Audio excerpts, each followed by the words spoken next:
I'm Martin Clark and I'm the director here at Camden Arts Centre, and I'm joined by Gina Buenfeld, who's my co-curator of this exhibition and the curator here at Camden.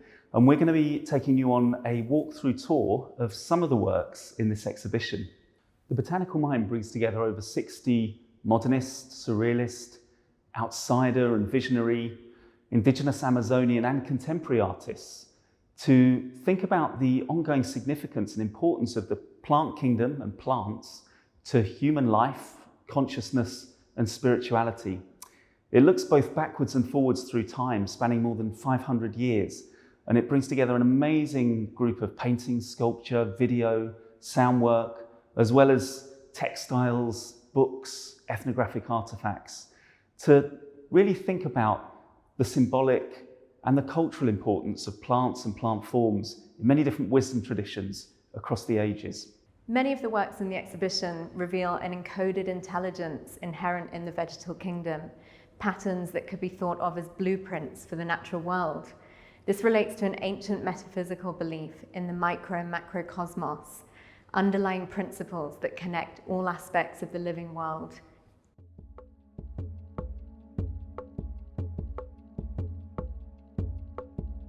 So the exhibition has as its sort of central motif the idea of the cosmic tree. And the cosmic tree is an image or a symbol that's found in many different cultures and religions and mythologies across the globe.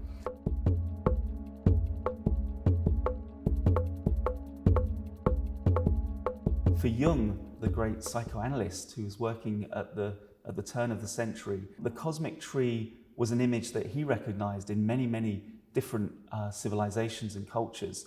And for him, it was this bridge between two different realms, the immaterial or the spiritual, the transcendental realm of the heavens. So the tree reaches up to the heavens and the stars, and then its trunk moves down through the atmosphere and it buries into the earth and into the terrestrial realm, and its roots reach down into the soil, into darkness and the underworld. And so it sort of bridged physically both the sort of material earthly realm and the immaterial heavenly realm. But it also seemed to represent these kind of twin aspects of the psyche or the spirit and the body, and then the unconscious and the hidden. So we've placed Jung's work alongside a new painting by Delfina Munoz de Toro, which is called The Root. Delfina spent extended periods of time, years, in the Amazonian rainforest, working with different indigenous peoples, learning from them about their cosmology, their way of life. The plant transmutes solar energy, pure light energy, into matter and into form. So that it's really an archetypal symbol of this transmutation, a kind of alchemy between these two realms.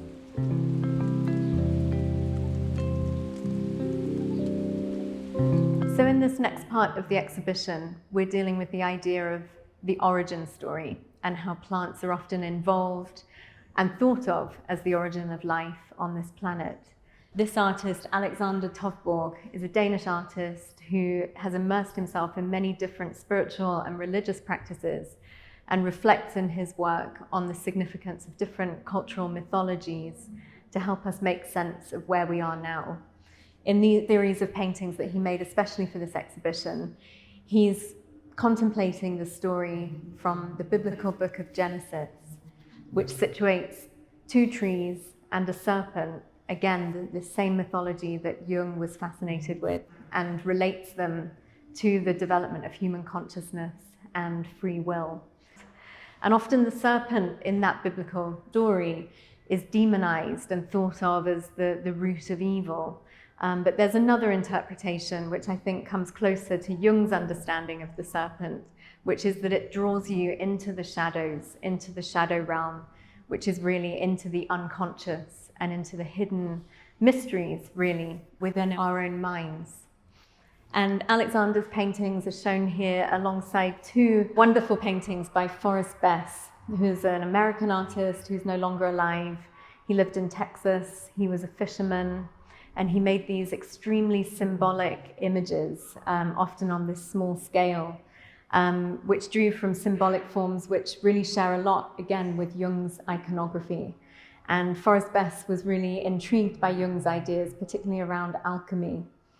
The first image here is called Sunrise. It shows again this cosmic axis reaching from the terrestrial up towards the sun. And on the right, we've got another mandala form. And around it, these forms which look a little bit like grapes or mushrooms that are opening out from the mandala. A new series of photo collages by British artist Linda, who often makes these montages with vintage magazines, using pornographic sources sometimes. And in this series, she's reflecting on the myth of Myrrha, who tricked her father into sexual intercourse and was punished by the gods by being turned into a tree. And she then went on to give birth to Adonis from the trunk of her tree. And the tree of myrrh, which is often associated with this incredible aroma, is said to sort of be the weeping of her tears in remorse. And in this extraordinary painting from the 16th century, we can see the ancestors of Christ and in the genealogical form of a tree. So descending from Jesse of Bethlehem, who was the father of King Solomon, right through to Christ himself.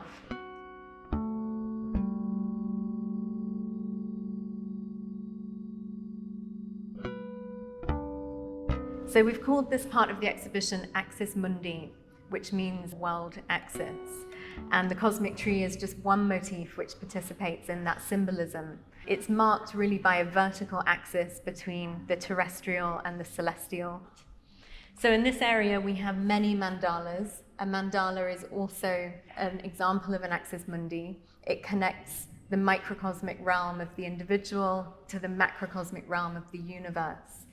And we've brought together examples that may be surprising to some people, works by artists that have never been associated with this type of imagery.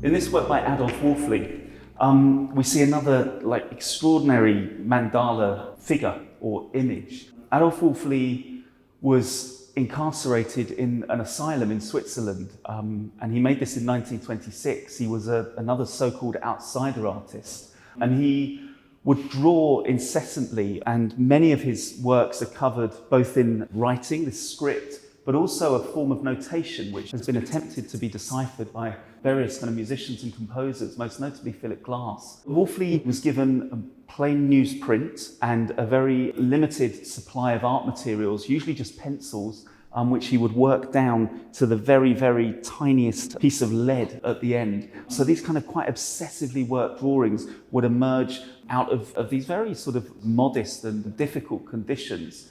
So again, the mandala, which appears across so many of the different works in this room, and which, as we've said, is a kind of an aid to meditation, a sort of gateway or a portal, but was also, I think Jung talked about it being the sort of the tree in cross-section. It has this sort of representation of these sort of concentric rings. Again, the mandala is an image which Wolfli returned to over and over.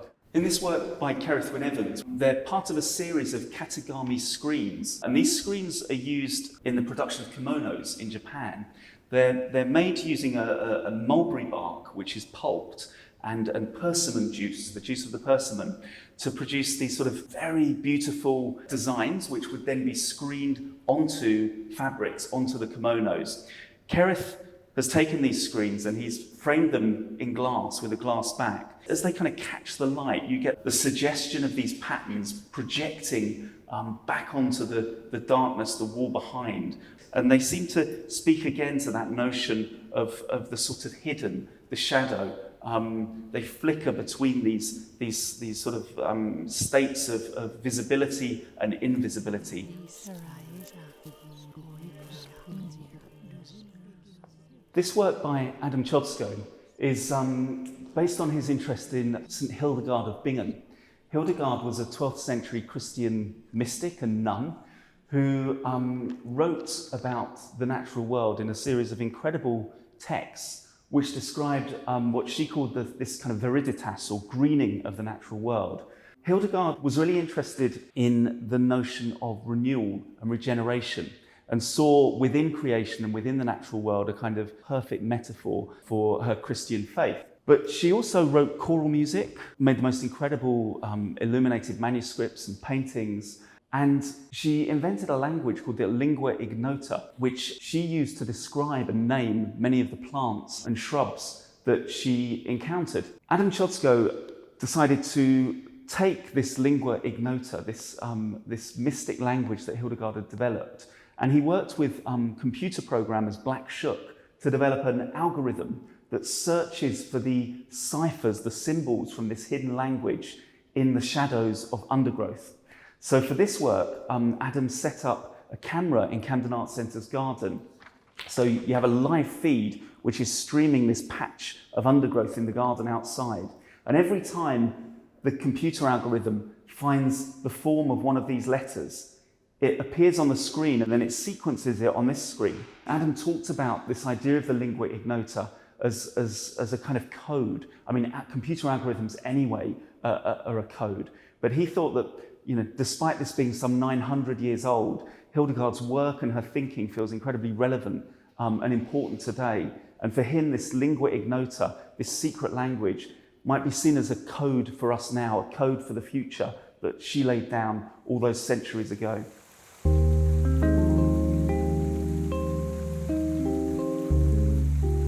Hildegard of Bingen understood that there were correspondences between all aspects of the universe, from the celestial realm to plants and the human body, and she harnessed these in a form of plant medicine. This was based really in the idea of humours. This is a theory that stretched back in Europe to antiquity with ancient Greek and Roman scholars and physicians looking to sort of balance these humours or saps in the body, which included yellow and black bile, blood and phlegm, to bring about a kind of harmony, to sort of realign these different moods or temperaments, including sort of choleric or melancholic, or the very sort of energetic and lively principles that are associated with blood. So this understanding of humours has a much earlier form in the ancient Indian life science of Ayurveda. And this work that I'm stood next to from the 19th century relates the human body to the cosmos through both the iconography of Jainism and Tantra, as well as Ayurveda. So this seated figure relates the human body to an axis, which is a Kundalini axis, through which the chakras of the body move upwards from the base of the spine to the tip of the head. And the heart chakra here is represented in the form of a lotus flower with petals opening out. And the figure also has a yantra just here, which is an aniconic form within Indian Tantra, which again relates the microcosm to the macrocosm. So again, this is a much more ancient plant-based form of medicine, which is harnessing the energetic and elemental properties of the universe. We also see imagery from artists like Minnie Evans, who is an African-American outsider artist, as well as Penny Slinger, and also Eileen Agar, in which the human body sort of dissolves or becomes part of a composite with a vegetal world. In a series of images by Das Institute, shown here as a slideshow, it's called Dark Codex, we can see these sort of equivalences across the animal, vegetal, and mineral kingdom, and the body as a micro view of the macrocosmic view of the universe. And this is an idea which was also of interest to Ernst Haeckel, a 19th century polymath who made extraordinary drawings of plant, animal, and vegetal morphology. So in this vitrine, we have one page opening from his Art Forms of Nature, which was an encyclopedic catalogue of the amazing morphological forms, geometries, and shapes within the natural world. Kirsten Brach has been making work in collaboration with other artists, traditional artisans, as well as astrologers and psychics, to bring about these images which have an extraordinarily mimetic relationship to the natural world, resembling at times geodes or stone formations, as well as the patterns in plants and animals. In this particular work, she's been working with a traditional paper marbling technique, where pigments are put into a large bed of water or algae and then paper placed on top. And in this form of, or this technique, she's allowing these pigments and materials to surrender to their own inherent processes and behaviors, and allowing this really nebulous or aura-like form to emerge, which relates seemingly to the cosmos or these sort of expanses of space, as well as biological imaging of cell formation under a microscope.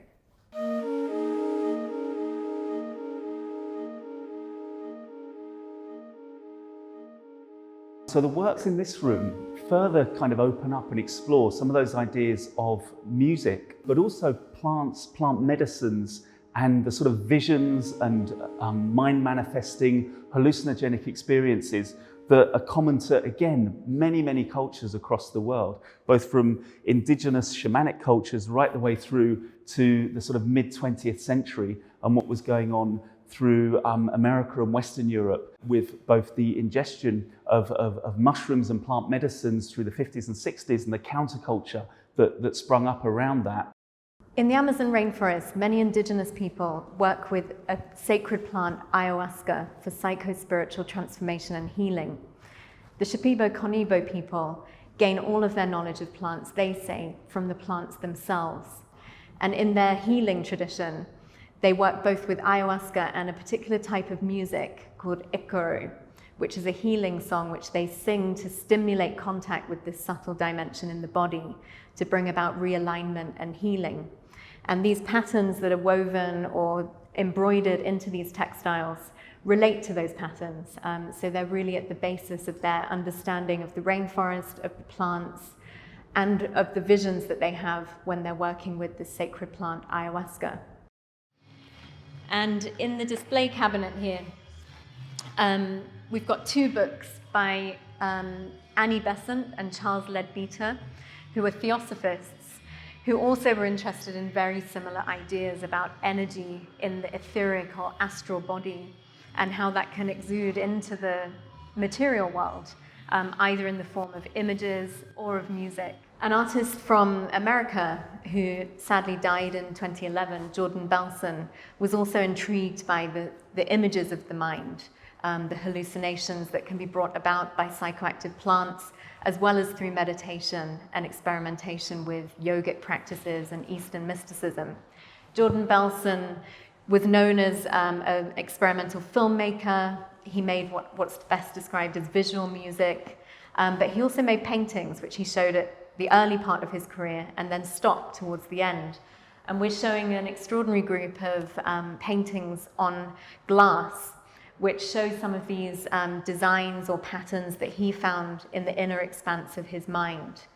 In another room in the exhibition, we're also showing a film by Jordan Belson, Music of the Spheres, which again relates the cosmos, these geometries, the patterns and mathematical principles which harmonize the movement of the planets and relate that to the geometries which really give form to the terrestrial realm that we live in, both in plant geometries, the sacred and spiral forms that are really common in plants, as well as in other forms in nature.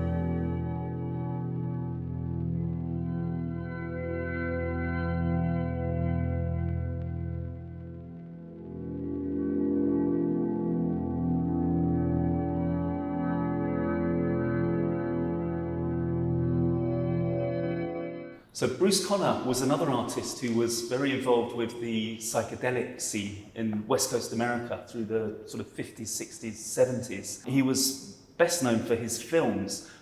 He was an experimental filmmaker. He was also great friends with Dennis Hopper. And a lot of the works that he was making at that time had this kind of very sort of 60s West Coast kind of pop aesthetic.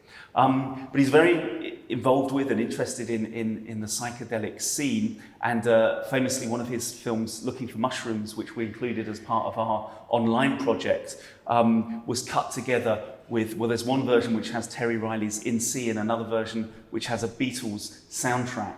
But Bruce is much less known for his drawings and his works on paper, but they were part of his work all the way through his career. He also made sculpture and assemblage.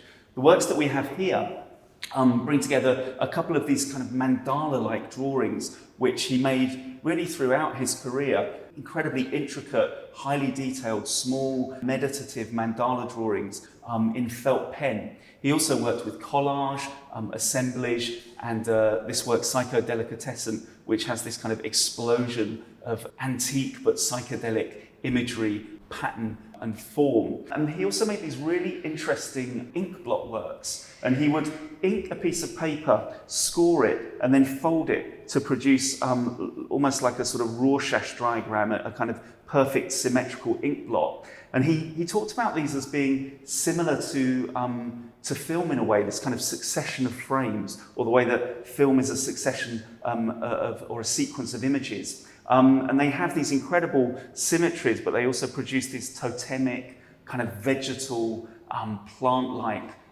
forms.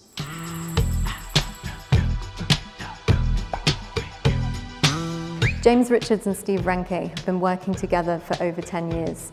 They've collaborated on this new piece for the Botanical Mind, When We Were Monsters, across continents during COVID, with Steve living in America and James in Berlin.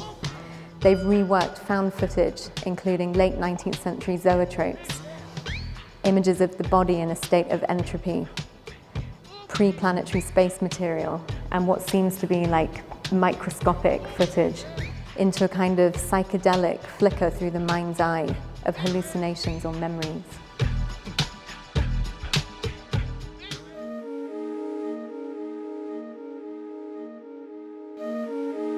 A number of the artists come from a sort of visionary or outsider tradition. And it's very interesting that a lot of artists at the turn of the century who were involved in theosophy and spiritualism and mediumistic art practices would often return to the image of the flower or the tree, a kind of recurring sort of botanical motif.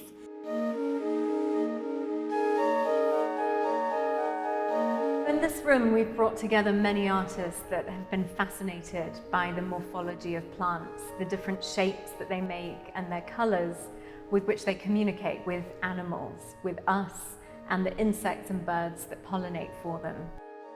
Photographs by one of the pioneers of photography, Carl Buenfeld, who was fascinated by the sort of sculptural and architectural qualities and forms in plant morphology.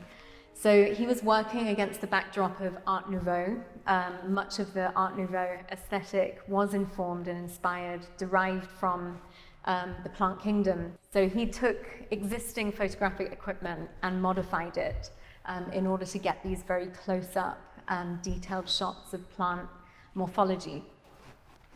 And we've got a big display here of Anna Zemenkova, another outsider artist, a Czech artist, who would get up early in the morning and paint these plant portraits, again, extrapolating their patterns so that you can really appreciate these sort of repetitive forms. If you think of what a plant does and why we notice pattern in them so much, is that they take an individual form and keep repeating it, either as a flower or a petal or a leaf.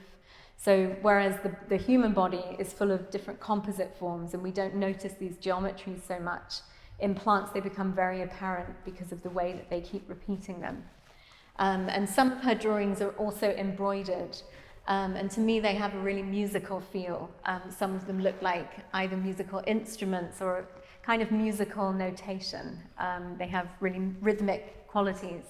Again, thinking about pattern, we've brought these textiles into the exhibition by artisans from the Huniquin people, indigenous to Amazonia, in a very similar tradition to the Shipibo-Conibo people. These patterns for them sort of interlace the natural world, and they symbolize and represent sacred entities. So this design is symbolic of the sacred serpent, the jiboya, and each of these designs will have its reflection in the natural world. And in the corner of the room, we're showing a very early animation by F. Percy Smith, who's taken stop motion footage to capture the plant behavior, which is really uncanny when you look at it. We often think of plants as being semi-inert in some ways. They don't really seem to us to move because they're sessile, they're grounded to one place, but they move in very intelligent ways. And when you spend some time watching this, it feels quite eerie, really, to see this hidden world of the plant kingdom. And in the center of the room, we've got a display by Gemma Anderson, who collaborates with a cell biologist, James Wakefield, and a philosopher of science, Jean Dupré. And they've been exploring together in this collaborative process different ways of envisioning the processes that give form to life. So we've got drawings which represent the process of cell mitosis and the different kind of energetic areas of tension and release, almost thinking of them in terms of music, and sort of translating them into the language of a score or a choreography.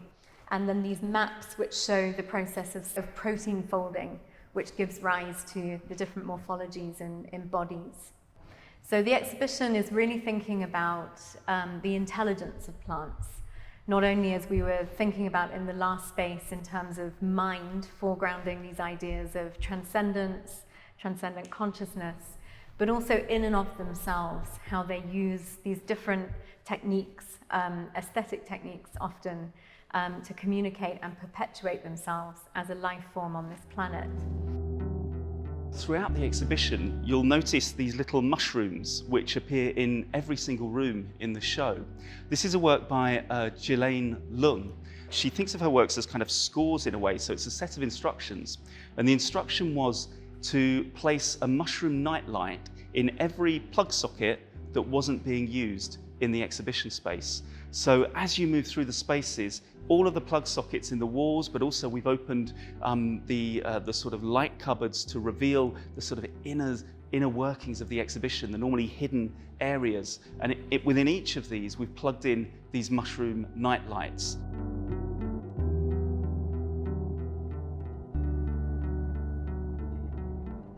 These two large-scale canvases by Giorgio Griffa into this part of the gallery. Giorgio had an exhibition here a couple of years ago, and the series that we showed at that point, Golden Ratio, bears many relationships to the plant kingdom. So again, thinking about these mathematical or geometrical principles which are so apparent in the vegetal kingdom and which connect them to the cosmos and all forms of life. In this more recent series by Giorgio, he's titled it Shaman, and what he's interested in the processes of deriving this kind of language and form of mark making is delving into the sort of unknown, the hidden realms, the immaterial, as we started thinking about the exhibition at the very beginning. So still looking at these patterns, these forms, these different thicknesses of the brush stroke as analogues in a way to the different elements that make up the material world, the world of life around us. We've shown his work alongside an American artist, Daniel Rios Rodriguez. Like Forrest Bess, he was from Texas, where he still now works. And his paintings often derive from a kind of American folk painting tradition.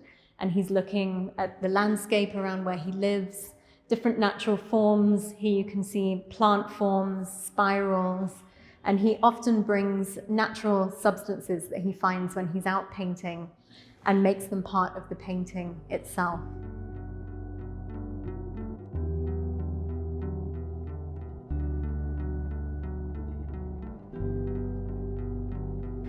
This gallery comes up into the light, and we see a series of works which really reflect on the way that plants exist and behave around us.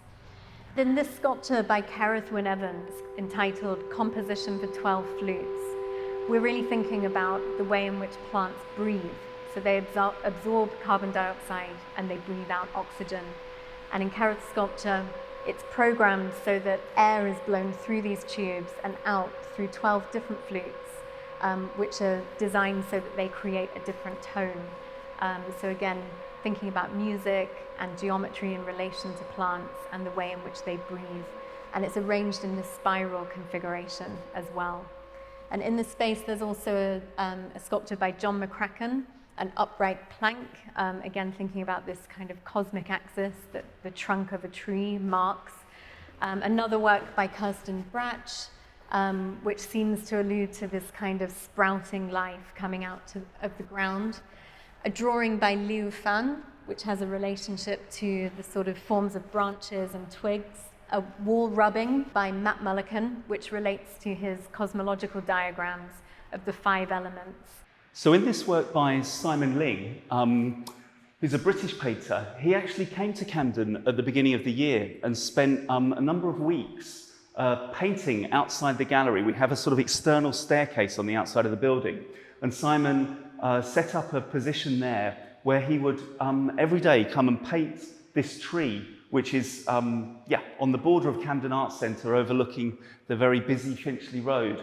So in this work, each of these different panels represents that kind of moment of intensity and concentrated looking and thinking, and he's rendering the sort of complexity of this tree, the branches, the spaces, the forms that it makes. And each of them, again, becomes a moment of time, a fragment of time. So held within this kind of static image are these different kind of motions, this spiraling motion, these different moments in time and these different intensities. And they're collaged together as he sort of zooms in and out and the focus shifts across the scene.